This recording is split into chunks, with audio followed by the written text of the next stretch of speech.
It's hard to believe that we are already at week 10 of the 2019 college football season. Already, week 10. That means we have 2/3 of the regular season complete. And this week, we have some exciting matchups. We have a matchup that we didn't think was going to be one of the biggest matchups of the college football season coming into the season. We have number 15 SMU and number 24 Memphis. This could be a game that determines the team that gets the Group of Five bowl bid in the New Year's Six. And we have the world's largest cocktail party. Number 8 Georgia, number 6 Florida. Always a big showdown. So this week, I think, is unfortunately going to get overshadowed by next week. Because next week, we have the big showdown between number 1 LSU and number 2 Alabama in the game of the century. But before we get to that, we have to complete week 10. And we got a couple other good matchups this week, not only just those two. Could another top 10 team fall this week? We've had a top 10 team lose in each of the last 3 weeks, because these last 3 weeks have proven that any given Saturday, any team towards the top can fall. And we are entering the month of November in the college football season, my favorite month of the season. Why? Because that's when a lot of the chaos happens. The closer we get to the end of the season, the teams that are in contention for the national championship, they have their eyes on the prize, but sometimes they take their eyes off it for just one moment and they realize their chances of getting to the prize is over. So at any given moment, any team can fall within these next few weeks. And we have big matchups towards the end of the season. But 1 week at a time. But before we get to that, there are two things that I want to cover first. The first one is a shout out. Now I want to give a shout out to my cousin and his podcast, The State of Awareness Show.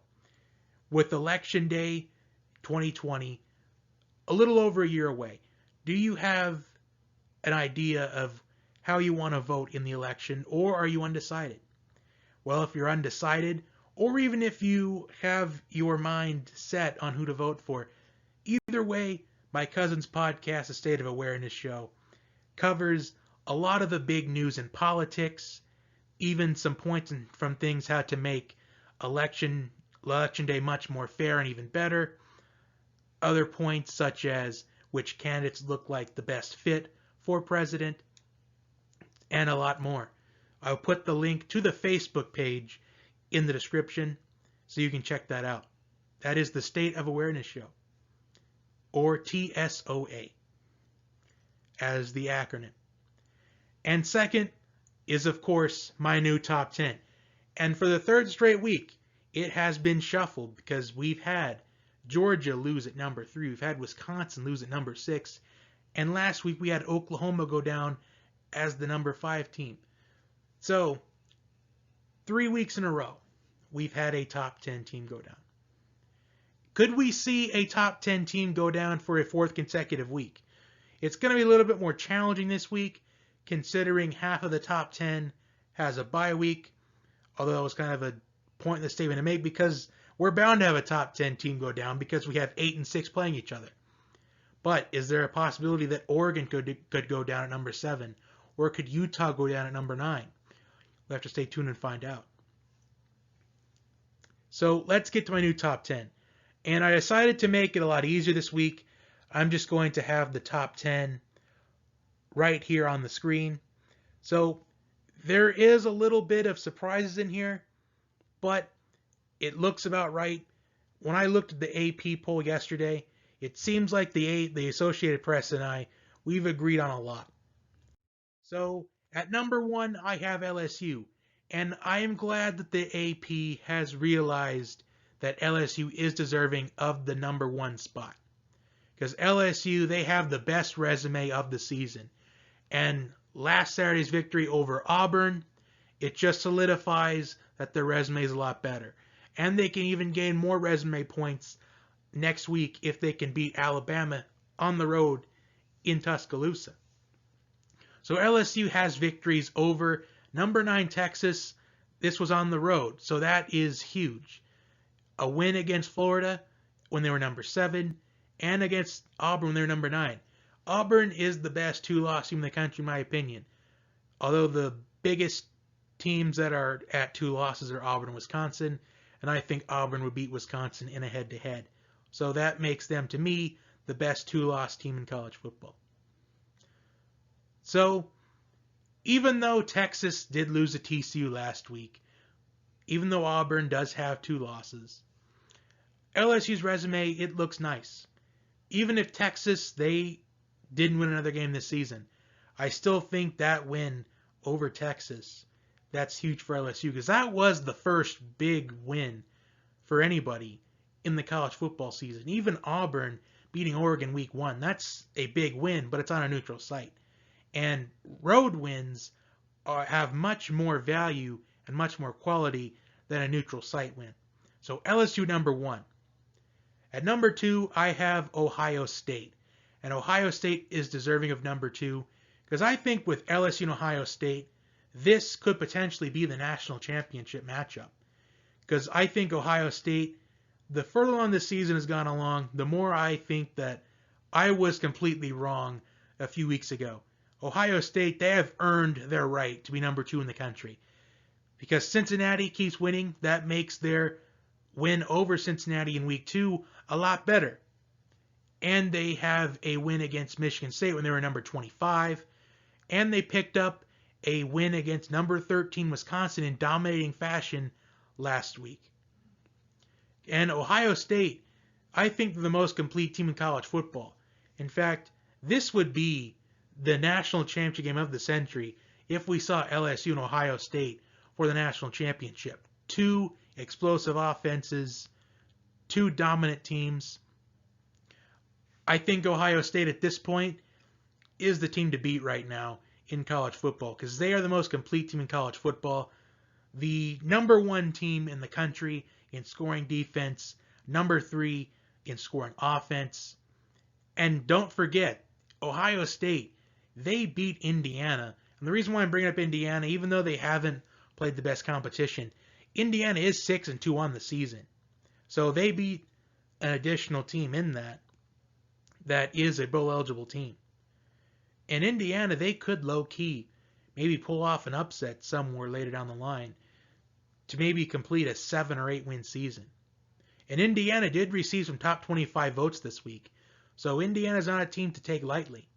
At number 3, I have the Alabama Crimson Tide, and if you're wondering why I have 3 and 4 kind of maybe not in chronological order, it's because I was basing that off of a typical bracket. So 1 would play 4 and 2 would play 3. I based off like that. When you see the ESPN rankings, when we get to it, they're going to show 1, 2, and then they're going to go 3 and then 4 on that last line to the left. That's usually how they do it, at least on the final ranking reveal when they set that playoff bracket. So I base it off of like that, using that method. So Alabama at number 3, they really don't have big quality wins this season, but I still respect their consistency.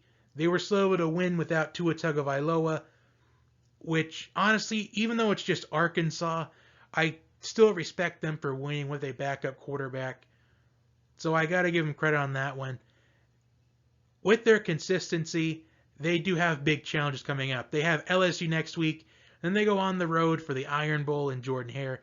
And I don't want to look too far ahead, but potentially the SEC championship game against, most likely, the winner of Florida and Georgia this upcoming Saturday. So Alabama, they do have, at least at the minimum, 2 challenges coming up. Well, let me take that back. If they don't get at least one of the first 2 challenges, there's a really good chance that they won't get that 3rd challenge in the SEC championship game. So at number 4, this is where it kind of gets interesting. At number 4, welcome to the top 4, Penn State. Penn State, they look like a team that is flying under the radar this season. Penn State is kind of reminding me of Washington from a few years ago. A team that could make some noise in the college football playoff hunt, that nobody really expects them to be there at the end, but can end up easily being there. So Penn State at number 4, I think Penn State is one of the best 4 teams in college football. Even though I think possibly Clemson could beat Penn State in a head-to-head right now on a neutral site, I think Penn State, they have the resume to be in that top 4 right now. Because they have wins at Iowa, who's currently number 17. Michigan, who's number 16 right now, they just recovered by blowing out Notre Dame. And they do have some challenges coming up, though. They've got number 13 Minnesota, which if they can win that, especially if they dominate, like, for example, they dominate like 45-7, that's huge resume points. And they go on the road to face Ohio State. So Penn State, if they beat Ohio State, they could most likely get into this college football playoff. I think Ohio State is really their last big obstacle to getting into this thing. So Penn State at number 4. At number 5, I have the Clemson Tigers. And the Clemson Tigers number 5, even though I do respect their consistency, they haven't lost a regular season game since Syracuse in the Carrier Dome in 2017. The competition that they've played, even though they have a signature win against Texas A&M, they really dominated the Aggies that game. The Aggies, they don't have a signature win so far this season. And that is what's hurting Clemson right now. That's kind of what's hurting Clemson's credibility. Although I will say this, if Clemson, if they win out, if they complete the season 13-0, they're going to be one of the 4 teams in. So if you're Clemson right now, all you got to do is just take care of your business. Because in this top 4, we're going to have LSU and Alabama play each other next week anyway. And we're going to have Ohio State and Penn State play each other later down the line in November anyway. So as long as Clemson takes care of their business, just focus on what's in front of them, they're going to be one of the 4 teams in the playoff anyway. So it doesn't matter where Clemson's at. Win out and you're in. It's just simple as that for Clemson. Their margin for error is really small. Although there may end up being some scenario where Clemson could be pushed out of this college football playoff. But I feel like if you're undefeated and you're in the Power 5, you deserve to get in. And as far as group of 5 teams, like we have undefeated Appalachian State, we have undefeated SMU. If those 2 can win out, if this was an 8-team playoff, I would say go for it, put in SMU or Appalachian State, or even both. But this is a 4-team playoff at this point. So this is where the rankings get interesting. 6 through 10. This is kind of where it gets interesting because now, at the minimum, we're going to get at least 2 one-loss teams in this college football playoff. Now it becomes who's the best one-loss team, and possibly, when this is all said and done, who are the best 2 one-loss teams in college football. Right now I have Florida at number 6 because their one loss is against the number 1 team in the country. So that's pretty simple on why Florida, I have them at number 6 as the highest one-loss team. Because their one loss against LSU, the number 1 team in the country. At number 7, I have Georgia. Georgia's at number 7. I have Oregon at number 8. And you could argue and say that Oregon deserves to be in front of Georgia. But the problem with that is, I don't know how to feel about Oregon right now. The last 2 weeks, I feel like Oregon has just skated by these last couple of weeks. They could have and probably should have lost to Washington, arguably. And they could have lost last week to Washington State. I do have a feeling, though, that the Ducks' luck, the Ducks' magic, is going to eventually run out. I don't necessarily think it's going to happen this week, but I feel like it's going to happen somewhere down the line. Whether it ends up being this week or in the Pac-12 championship game, I feel like Oregon's luck is going to eventually run out. But if Oregon wins out, there could be a possibility they could easily get in, or they could end up being screwed over by the committee, depending on how these head-to-head matchups between LSU and Alabama and Ohio State and Penn State turn out. Because if both these games are blowouts, maybe the Ducks can get in. But if they are these epic 3 overtime games, I feel like maybe we could end up seeing the 4 teams that are in the top 4 in the playoff. It could easily shape up that way. At number 9, welcome to the top 10 Baylor Bears. The Baylor Bears. Now, the Associated Press, I feel like they're underestimating Baylor at this point. Now, the reason why Baylor's in the top 10 instead of, in my top 10 at least, over a Utah or even a 2-loss Auburn team, is I'm giving Baylor the benefit of being undefeated, but here's what really a lot of people are not really seeing. Does Baylor have the best non-conference schedule? No, and I'll admit that right now. Baylor doesn't have the best non-conference resume. However, the Big 12 is arguably, you could argue and say the Big 12 is the second most competitive conference in the Power 5, maybe even third conference in college football. Because Baylor, what's putting them in the top 10 right now, is they have a road win against Kansas State. Kansas State is our number 22 in the country after beating Oklahoma. And guess who hasn't beaten Kansas State on the road? Oklahoma, who's at number 10. And Baylor also has wins over Iowa State, who's been in the top 25 at points in the season. And they beat Oklahoma State, who's 5-3, and could possibly get into the top 25 by the end of the season. So I think Baylor has a better resume than what the experts, Associated Press, or even by when the committee rankings come out, the committee's looking at. And at number 10, rounding out the top 10, is Oklahoma. Oklahoma, you could argue and say that they are the best one-loss team in college football. But Oklahoma, I feel like they should have dropped a little bit lower. And I would have dropped Oklahoma a little bit lower. But I think what happened around Oklahoma, the teams that lost around them, for example, Notre Dame. Notre Dame losing, it helped out Oklahoma. Auburn losing helped out Oklahoma. The teams that were just a couple spots behind them losing, it helped Oklahoma's cause. That and only losing by 7. Because Oklahoma was down by 25 in the fourth quarter. And they were able to get it down to 7 points. And they could have potentially tied the game, but the onside kick, it was determined that it touched an Oklahoma player. So they could have easily tied that game, took it to overtime, maybe even come back to win that one. But even if Oklahoma won that game, I probably would have dropped Oklahoma to at least a spot.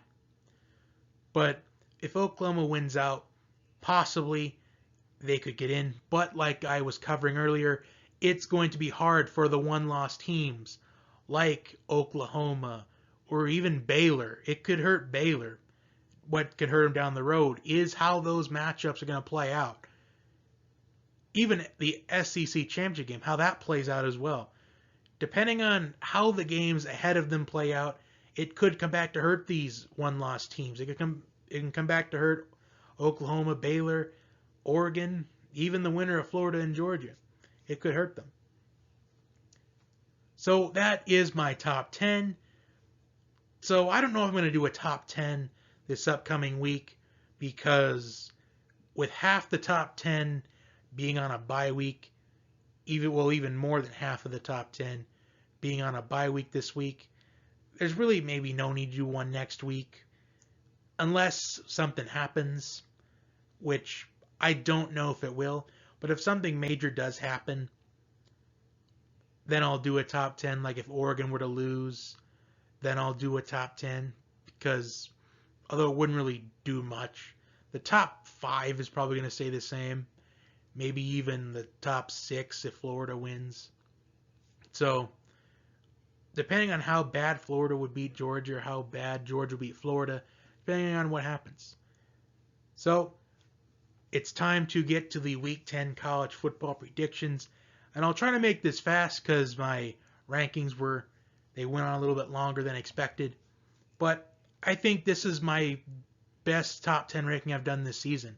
And I'm really happy with the turnout last week as far as views are concerned. So on to the Week 10 college football predictions. So I'll try to make this fast. So we'll put it back at the original thumbnail for this.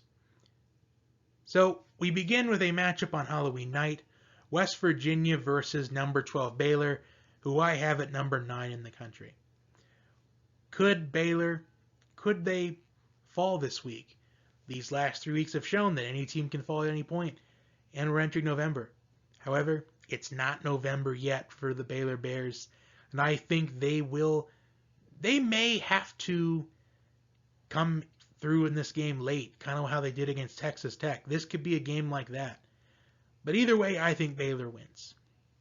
Next, we have Virginia Tech and number 16 Notre Dame. The Irish are looking to get back on track after an embarrassment against Michigan in the Big House last Saturday.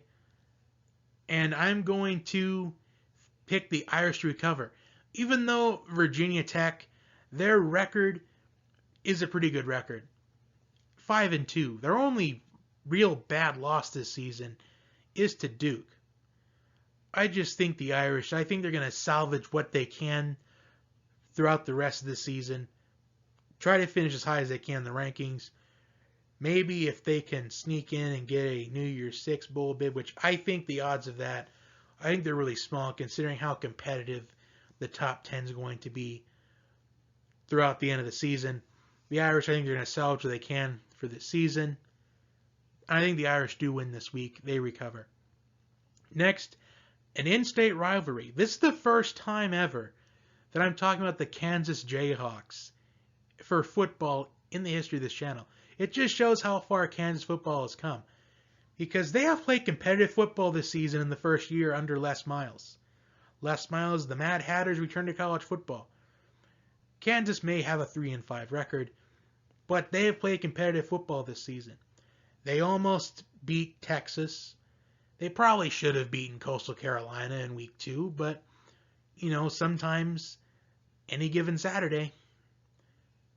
So I think the Jayhawks, if they could just compete with Kansas State, because the one thing that's going for them is Kansas State picked up an emotional victory, probably one of, if not the biggest win in program history. Okay, that's kind of exaggeration, but the biggest win the program has had in a while. And maybe Kansas State, everyone's starting to buy into they're starting to drink the Kansas State Kool-Aid. Maybe Kansas, they can pounce on them, because they almost did beat the Longhorns 2 weeks ago. But I think I'm going to pick Kansas State. I think Kansas State, this is simply what Oklahoma wants. For Oklahoma to have a better resume at the end of the season, they're going to want to have Kansas State at least get into that top 15 by the end of the season, because that will look better on their resume. So I will pick the Wildcats to win this one. And next we have Miami and Florida State, a big rivalry. So both these teams, they're just really inconsistent. I don't know who to pick in this one, but I'm just going to pick Miami because, this is one where I just have to pick somebody. I picked the 10 most challenging matchups I thought were going to be the most challenging ones to predict this week. Because last week, I really got to redeem myself because I was 6-5 last week. By the way, my worst record of the season. So I have yet to have a losing record this season in college football so far. And we are already 9 weeks in, going to week 10. So that is a pretty good accomplishment. But I'm going to pick the Hurricanes because I just think their win last week, pulling off what I would call an upset over Pittsburgh, the team that competed with Penn State, who's in my top 4, and the team that ended UCF's winning streak.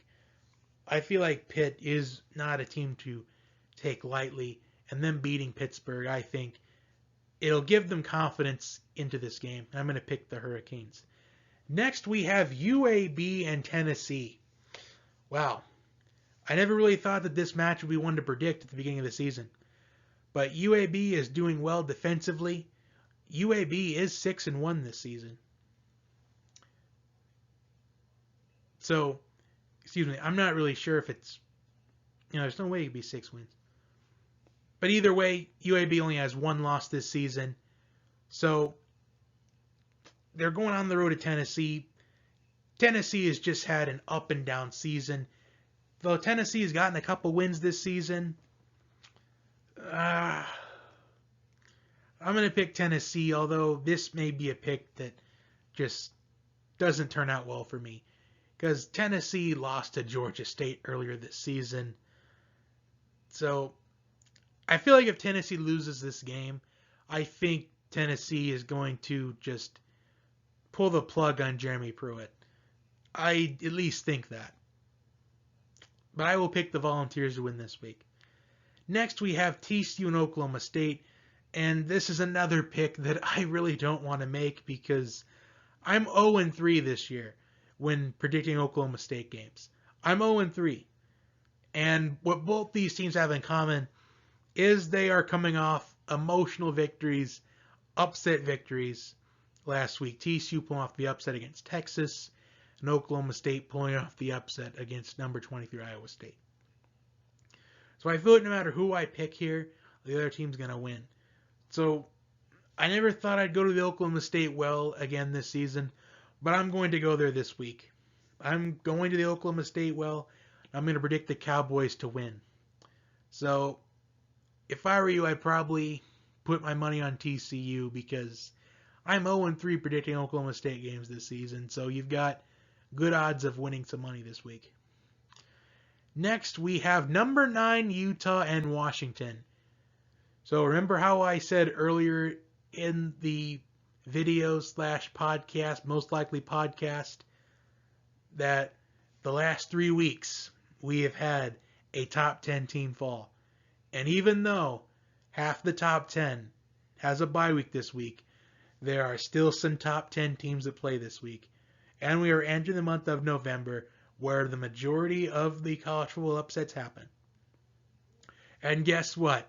We're going to see, for the 4th week in a row, a top 10 team fall to an unranked opponent. That's right. I've got the Washington Huskies pulling off the upset against number 9 Utah. Because who has Utah really played this season? Yes, they've played Washington State, but where is Washington State right now? They've beaten Arizona State, a team that has a really good defense. Well, where did that defense go? Arizona State, the same team that got blown out by Chip Kelly's UCLA team. So right now, Utah's level of competition that they have played, it has not looked so well. They beat BYU in the first week of the season. BYU, they are really inconsistent. They've beaten USC. They've beaten Boise State. But this is a road game for the Utes. And Washington, boy, are they upset after letting a upset victory go 2 weeks ago against the Oregon Ducks. And they're going to redeem themselves this time. This time they're going to finish. They're going to pull off the upset against Utah, which will cause some chaos in that top 10. Well, not my top 10 because I don't have Utah in my top 10. Why? Because who has Utah really played at this point? So I'm picking the Huskies to pull off this upset. Because the Huskies, they have had Utah's number in recent memory.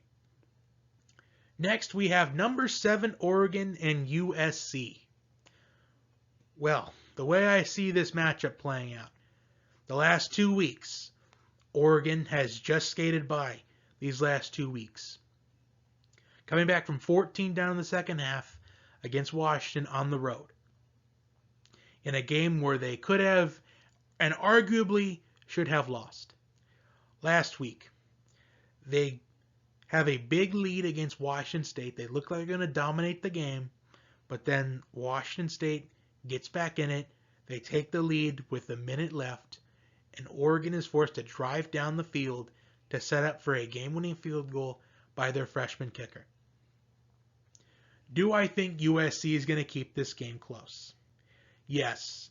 Do I want USC to keep this close myself for my own selfish reasons because I'm starting Keaton Slovis in my college football fantasy league this week by default because Joe Burrow and Anthony Gordon both have bye weeks this week? Yes. Do I think USC will pull off the upset? Not necessarily. Can they? Yes. But do I think they will? No. I'm picking Oregon, but as I said earlier in the podcast, I think Oregon's luck is going to eventually run out. I think Oregon wins this week, but Oregon has got to watch their backs because at some point late in this season, their luck may and probably could and maybe will run out. Will it be before the Pac-12 championship game? That is to be determined. Next, we have number 15 SMU and number 24 Memphis. Now, this is going to be the game that gets covered by College Game Day. And I respect College Game Day for going to this game by choosing this over Georgia and Florida. I do think there are two reasons why they decided to cover this game instead of Georgia and Florida. One, to give some respect to the group of five. Because you could argue that this conference is the second most competitive conference in college football. I think it's easily the third most competitive, but you can make a legitimate argument that it's the second toughest in all of college football. And two, they've already went to a Georgia game. They've already went to a Florida game this season. They've already covered two Florida games this season, and they've already covered a Georgia game this season. So I think that was another big factor. But I like that SMU offense. Memphis, they've pulled off some big wins so far this season. Even though the resume may not look like it, they've pulled off some big wins. They beat Ole Miss in week 1. Even though Ole Miss isn't really the strongest team in one of the strongest teams in the SEC West, still beating a team with that conference, beating an SEC team, that's a huge accomplishment. And they also beat Tulane, a team that at one point their only loss of the season was 24-6 against Auburn. And they could have possibly beaten Temple, maybe if a couple things went differently in that game. I just think this SMU offense is just going to be too challenging for Memphis to stop. I'm going to take SMU in this one. Although Memphis last week, they beat Tulsa, the Tulsa team that should have beaten SMU a few weeks ago. And Tulsa probably should have beaten Memphis too. So I think these two teams are going to be evenly matched, but I just think SMU's offense is going to be a huge difference in this one. This SMU offense is starting to remind me of UCF with Blake Bortles back in the Blake Bortles days. I think that's how good this SMU offense really is. And I think if SMU ends up getting to the New Year's Six and they get that group of five bid for New Year's Six bowl, they might have a good chance of beating where they end up playing in that bowl game. And finally, we got the game of the week. Number 8 Georgia and number 6 Florida. This is going to be the matchup that will in all likelihood decide the SEC East. There will be a really good chance that the winner of this game will be representing the Eastern Division in the SEC Championship game. So for starters, both of these teams, they're coming off a bye week. Both these teams, they have one loss. Both these teams control their own destiny, not only for the SEC East, but possibly, and I only mean possibly, the college football playoff. So, both teams going off a bye week. Florida, they have dealt with some injuries on their defense, and they should be good to go for this game. However, I just think Georgia, they've had Florida's number recently, and I think that's going to continue. I think Georgia's running game is going to be the difference in this one. I think if Jake Fromm makes the plays all throughout the rest of the season, I think Georgia could end up making the college football playoff. So I'm going to take the Bulldogs to win this matchup. I think it's going to be a very high-scoring game. I don't necessarily think Georgia's going to dominate like they did last year, but I'm just not really sure how to feel about Kyle Trask in the passing game. So I'm going to pick Georgia to win in a high-scoring affair.